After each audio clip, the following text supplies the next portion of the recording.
Avis vascular centre మన దేశంలోనే the best varicose vein hospital. నమస్తే, welcome to healthy conversations with IT media.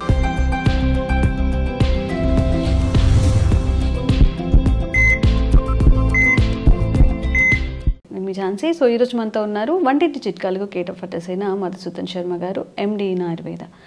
చాలామందిలో belly fat అనేది ఇప్పుడు అందరికీ చాలా పెద్ద సమస్య అయిపోయింది. చిన్న పెద్ద అనే తేడా లేకుండా బెల్లీ ఫ్యాట్ బాగా పెరిగిపోవడం వల్ల చాలా రకాల వ్యాధులు వస్తాయని చెప్తున్నారు. మరి ఈ బెల్లీ ఫ్యాట్ని తగ్గించుకోవాలి అంటే మనం ఏం చేయాల్సి ఉంటుంది, దీని గురించి మాట్లాడదాము. నమస్తే సార్. నమస్తే. అసలు బెల్లీ ఫ్యాట్ ఎందుకు వస్తుంది అంటే పెద్దవాళ్ళలోనే కాదు, చిన్న పిల్లల్లో కూడా ఇప్పుడు చాలా బెల్లి ఎక్కువగా ఉన్న వాళ్ళని మనం చూస్తూ ఉంటాము. దీని నుంచి బయటపడాలంటే మనం ఏం చేయాల్సి ఉంటుంది? కారణం ప్రధానంగా శారీరక శ్రమ లేకపోవడం, ఎప్పుడు కూర్చొని ఉండడం, ఎక్కువ శాతం మందిలో ఇదే జరుగుతుంటాం. అందుకే చిన్న వయసు నుంచే ఈ బెల్లీ ఫ్యాట్ మొదలవుతుంది. సర్వసాధారణంగా బెల్లీ ఫ్యాటు మగవాళ్లకు ఆడవాళ్లకు ఇద్దరికీ ఈ మధ్యకాలంలో చిన్న వయసులో వస్తున్నప్పటికీ మగవాళ్లలో మరీ ఎక్కువగా వచ్చేటువంటి పరిస్థితి ఏర్పడుతుందమ్మా. కారణం ఏంటంటే మగవాళ్లలో దేహంలో అధికంగా సంచితమైనటువంటి కొవ్వు ఈ పొట్ట భాగంలో ఉన్నటువంటి కొవ్వు కణాల్లో మొట్టమొదటి జరగడం మొదలవుతుంది, తిష్ట వేసుకోవడం మొదలవుతుంది. ఆడవాళ్లలో ఈ యొక్క తొడల భాగంలో, అదేవిధంగా పిరుదుల భాగంలో, ఈ భాగంలో, పొత్తికడు భాగంలో, ఈ భాగంలో ఆడవాళ్లలో ఈ యొక్క బెల్లి యొక్క ఫ్యాట్ చేరడం మొదలవుతుందమ్మా. కాబట్టి అంటే మగవాళ్ళలోనే మనకు ఎక్కువ కనిపిస్తూ ఉంటుంది అన్నమాట. సో ఆడవాళ్ళలో ఫస్ట్ ఆ భాగాలంతా కొవ్వు పేరుకున్న తర్వాతనే జనరల్గా పొట్ట భాగంలోకి మొదలవుతుంది. కానీ మగవాళ్ళకి మాత్రం మొట్టమొదటి భాగంలో, పొట్ట భాగంలో ఇది అయిన తర్వాత క్రమక్రమంగా ఈ తొడల భాగంలో, పిరుదుల భాగంలో ఇదంతా మొదలు కావడం జరుగుతుందమ్మా ఇన్ జనరల్గా. దీనికి కారణం ఏంటంటే ఈ కార్బోహైడ్రేట్ ఫుడ్ విపరీతంగా తీసుకోవడం, సెడెంటరీ లైఫ్ ఒకటి. రెండవది ఏమంటే ఈ junk food, fast foods, bakery foods, ice creams, what not else ఇవన్నీ తీసుకోవడము. వీటికి తోడు మరి ఈ యొక్క రైస్ అమ్మా, రైసు అంటే తెల్ల బియ్యం, తెల్ల మల్లెపూలు లాంటి తెల్ల బియ్యంతో చేసినటువంటి ఈ యొక్క తెల్లటి అన్నం తినడము, అదేవిధంగా ఈ రైస్తో చేసినటువంటి పిండి పదార్థాలు విపరీతంగా సేవించడం, ఇవన్నీ కూడా మా గోధుమలు ఎక్కువ తీసుకోవడము, కార్బోహైడ్రేట్ మైదా ఎక్కువ తీసుకోవడము, ఇవన్నీ కూడా మరి దీని దేహంలో ఈ పిండి పదార్థాలు ఎక్కువ తీసుకోవడం వల్లనే ఇవన్నీ కూడా శరీరం కావాల్సినంత వినియోగించుకొని మిగతా అంతా కొవ్వు రూపంలో మార్చుకొని నిల్వ ఉంచుకుంటుందమ్మా. సో దీనివల్లనే మొట్టమొదట ఈ యొక్క బెల్లీ ఫ్యాట్ మొదలవుతుంది. దీన్ని టమ్మీ ఫ్యాట్ అని చెప్పేసి కూడా అంటుంటారు అన్నమాట. సో ప్రథమ దశలో ఎక్కువ శాతం మందిలో ఎలాంటి లక్షణాలు, ఎలాంటి ఇబ్బందులు ఉండవు. కానీ ఇది క్రమక్రమంగా దీని యొక్క ప్రభావం పెరిగే కొద్దీ లక్షణాలు మొదలవుతాయి మా ఆడవాళ్ళకి కానీ మగవాళ్ళకి కానీ. సో ఇది బేస్, పునాది.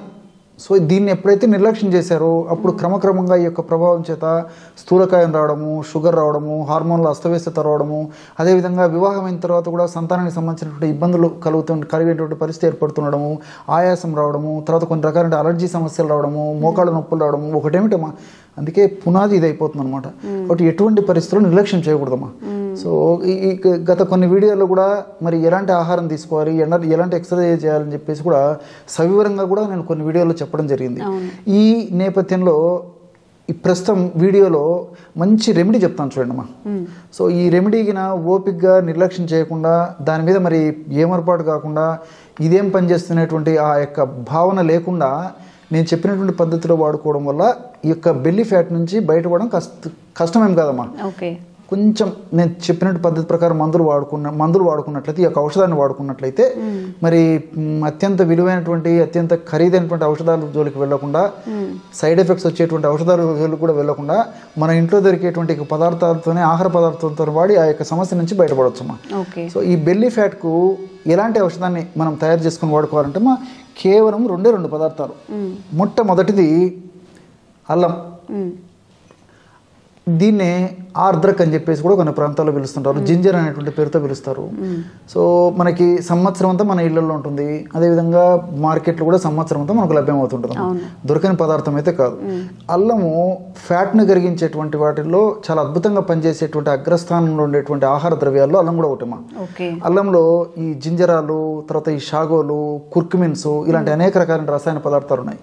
రెండవది ఏంటంటే ఈ అల్లం యొక్క మరొక ప్రభావము, మనం తీసుకున్నటువంటి ఆహార పదార్థాల్లో ఉన్నటువంటి కొవ్వు, జనరల్గా కొవ్వు పదార్థాలు మనం తీసుకున్నప్పుడు కొవ్వు జీర్ణం కావడం వల్ల కొవ్వు పిండి పదార్థాలకు తోడు ఈ కొవ్వు కూడా డైరెక్ట్గా మరి రక్తంలో కొవ్వుకు సంబంధించిన పదార్థం కూడా కలవడం వల్ల మరింత త్వరగా ఆ బెల్లీ ఫ్యాట్ కానీ వెయిట్ కానీ వచ్చేదానికి అవకాశం ఉంటుందమ్మా.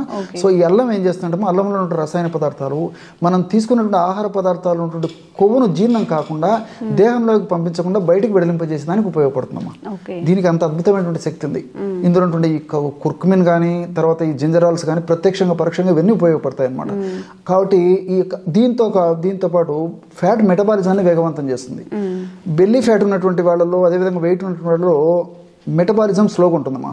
ఎప్పుడైతే మెటబాలిజం స్లోగా ఉంటుందో అప్పుడు ఫ్యాట్ బర్న్ కాదు. దీంతో పాటు అదనంగా వీళ్ళు రెగ్యులర్గా కూడా మరి క్యాలరీలకు మించినటువంటి అవసరానికి మించినటువంటి ఆహారం తీసుకోవడం వల్ల అదంతా కూడా మరి ఫ్యాట్ కింద మారిపోయి కొవ్వు కణాల్లో మరింత సంచితమైనటువంటి పరిస్థితి ఏర్పడుతుంది అనమాట. ఈ అల్లం వాడుకోవడం వల్ల ఆ యొక్క సమస్య నుంచి కూడా బయటపడవచ్చమ్మా. సో మెటబాలిజాన్ని వేగవంతం చేస్తుంది. మెటబాలిజం వేగవంతం అయితే ఫ్యాట్ బర్న్ స్పీడ్గా జరుగుతుంది. ఫ్యాట్ బర్న్ స్పీడ్గా జరిగితే న్యాచురల్గా ఆ యొక్క కొవ్వు కూడా తగ్గిపోవడం మొదలైపోతుంది. అంటే ఫ్యాట్ త్వరగా డిసింటిగ్రేట్ కరిగిపోయేదానికి అవకాశం ఉంటుంది. సో ఈ యొక్క అల్లాన్ని ఉదయం పరిగెడుపునేమ్మా, పొద్దున్నే మోహం గడిగినటువంటి తక్షణమే పరిగెడుపునే 4 టీ స్పూన్ల అల్లము, ఇందులో 2 టీ స్పూన్లు స్వచ్ఛమైనటువంటి తేనె కలిపేశారు.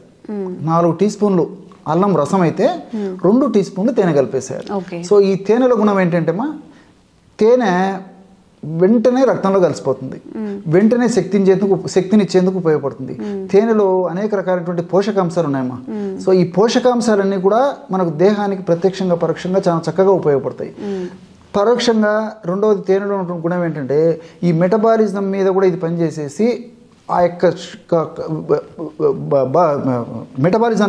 మెటబాలిజం కూడా వేగవంతం పనిచేసేసి కొవ్వు కణాలు సమర్థవంతంగా పనిచేసేసి కొవ్వును త్వరగా కరిగేందుకు కూడా ఈ యొక్క తేనెలో ఉన్నటువంటి కొన్ని రసాయన పదార్థాలు కూడా ఉపయోగపడతాయి. తేనెలో ఉన్నటువంటి కొన్ని రసాయన పదార్థాలు కూడా ఉపయోగపడతాయి. సో ఈ 2 పదార్థాలు కలిపి వాడుకోవడం వల్ల ఫలితం చాలా త్వరగా ఉండేందుకు అవకాశం ఏర్పడుతూ ఉంటుంది. ఇక్కడ ఈ పద్ధతిలో వాడుకోవడం వల్ల కొంతమందిలో ఏమవుతుందంటే రోజు 2-3 సార్లు మోషన్స్ అయ్యేటువంటి పరిస్థితి కూడా మొదలవుతుందమ్మా. ఎందుకంటే అల్లంలో ఉన్నటువంటి కొన్ని రకాల రసాయన పదార్థాలు ప్రేవుల చలన శక్తిని కొంచెం పెంచడం వల్ల 2-3 సార్లు మోషన్ అయ్యేటువంటి పరిస్థితి ఏర్పడుతుందమ్మా.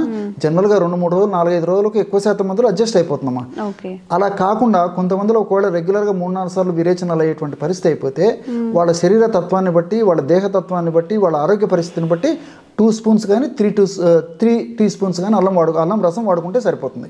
కాబట్టి వాళ్ళ యొక్క పరిస్థితిని బట్టి వాడుకోవాలి. ఇన్ జనరల్గా 4 టీ స్పూన్లు వాడినా ఎక్కువ శాతం మందిలో అయితే ప్రాబ్లం ఉండదు. కొంతమందిలో అలాంటి ప్రాబ్లం ఉన్నప్పుడు మాత్రం డోస్ తగ్గించుకుంటే సరిపోతుందమ్మా.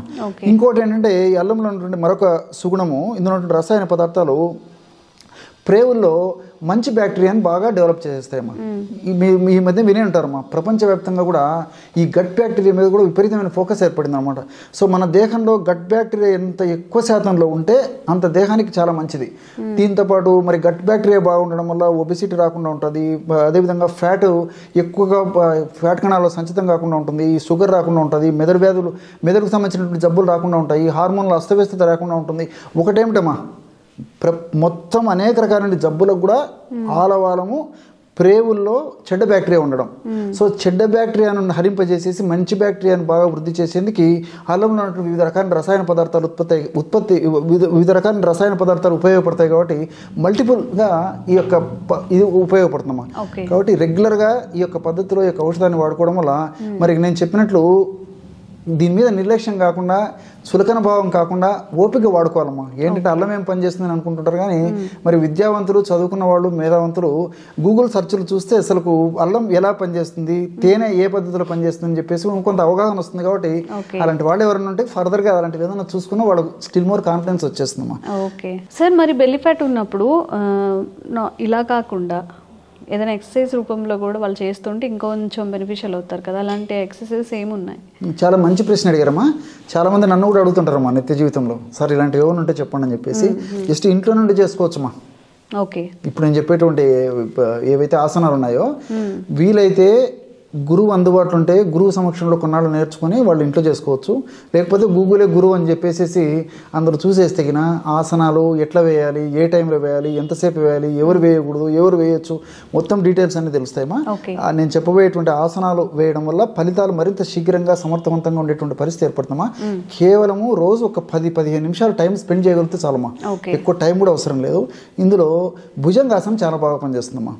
భుజంగం అంటే పాము. నాగపాము పడగబోయేటప్పుడు ఎలా ఉంటుందో మన దేహ ఆకృతి అలాగ ఉంచేసేసి మనం ఆ యొక్క ఇది చేయాలమ్మా. సో భుజంగాసనం అలాంటి ఆసనాన్ని వేయాలన్నమాట. సో గూగుల్లో చూస్తే మనకు అర్థమైపోతుంది. దాన్ని కొద్దిసేపు వేసేయాలి. అదేవిధంగా దాని తర్వాత ఉష్ట్రాసనం. అంటే ఉష్ణం అంటే ఒంటె అనమాట. సో ఒంటె పాశ్చర్ ఏ విధంగా అయిపోతుందో ఆ విధంగా మన దేహం ఇది మారిపోతుందమ్మా ఆ ఆసనం వేసినప్పుడు. సో భుజంగాసనం ఉష్ట్రాసనము వీలుండి అవకాశం ఉండి సమయ ఇబ్బంది లేకపోతే 2 సార్లు చేయడం మరీ మంచిదమ్మా, ఉదయం సాయంత్రం. అలాంటి వీలు కాని వాళ్ళు కనీసం ఏదో ఒకసారి ఉదయం కానీ సాయంత్రం కానీ చేయడం వల్ల ఫలితాలు చాలా అనూహ్యంగా ఉండేటువంటి పరిస్థితి ఏర్పడుతుంది. కాబట్టి నేను చెప్పినటువంటి ఈ అల్లం రసము తేనె కలిపి వాడుకుంటూ ఈ భుజంగాసనం ఉష్ట్రాసనం వాడుకోవడం వల్ల ఫలితాలు మరింత స్పీడ్గా ఉండేదానికి అవకాశం ఉంటుందమ్మా. Okay, thank you. ఓకేమ్మా. And for more videos, please subscribe to iDream. Please subscribe to iDream. Please subscribe iDream. And please subscribe to iDream. For more videos, subscribe to iDream. please like, share and subscribe to the channel. Congratulations, iDream. Subscribe to iDream. Subscribe to iDream. So subscribe to iDream Media. iDream ki iDream team andarki huge congratulations. Please subscribe iDream Media. Please subscribe to iDream. Subscribe iDream. Please subscribe to iDream.